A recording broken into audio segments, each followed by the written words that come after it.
people pick out their faces. And they say, okay, I'm going to wear this face today. So in Lodabar, you can pick out your face and you can put that face on. You can say, I want to wear this face today. And I'll go see some people. But you go back to Lodabar. You go back to shame. You go back to hurt. And in Lodabar, you say, I'm not going to have any kids because I know what happened to me when I was a child. So I'll stay in Lodabar and I'll never get married and I'll never have kids because I don't want my kids to be broken like I was broken. This is what happened in Lodabar. I don't have any hope.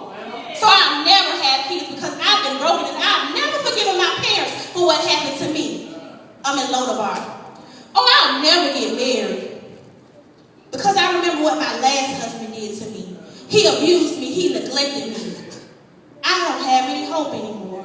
Oh, I'll never be anyone's friends again because I remember how my last friend told all of my business. They put my business in the street. And so I'll never, ever come out of Lodabar again. I'll never make any friends again. I'll never trust anybody again. I'll just stay down here in Lodabar because I'm broken. I remember how I told my mom that I got molested and she didn't believe me. So I'll just leave this whole children thing alone. I'll just leave my kids with somebody else because I'm not the right person to do the job. Not knowing that maybe my mother got molested too and nobody believed her because she was a victim. She got dropped when she was a child. David's dad isolated him when he was a shepherd boy. He left him in the field. He isolated him. And when Samuel came to anoint him, he was in the field by himself. But his dad didn't teach him how a father should talk to his son. Well, when David had his own children, because you can be anointed and still be in Lodabar.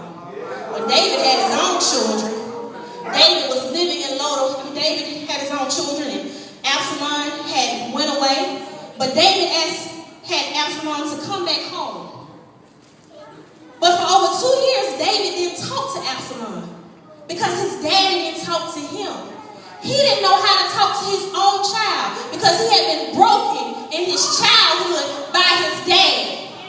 And we are repeating the same cycles and repeating the same patterns and repeating the same thing over and over. And it wasn't strong enough to carry me. We've been repeating the same cycles over and over and over again. Anointing, but living in Lodabar. His dad did it, so he in turn did it to his son. We're repeating cycles. We're doing the same thing. But God said, the king, in the Bible, what ended up happening was King David, if you flip over to chapter 9 in 2 Samuel, King David one day called out and said, I wonder if there anybody still alive from Saul's family because he had made a covenant with his best friend Jonathan, which was Mephibosheth's daddy. He said, I wonder if anybody's still alive. And Ziba came forth and said, yes, somebody is still alive. He has a son named Mephibosheth.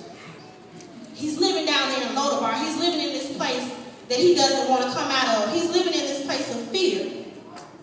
He's scared. He's been broken. He's living in this place where he's repeating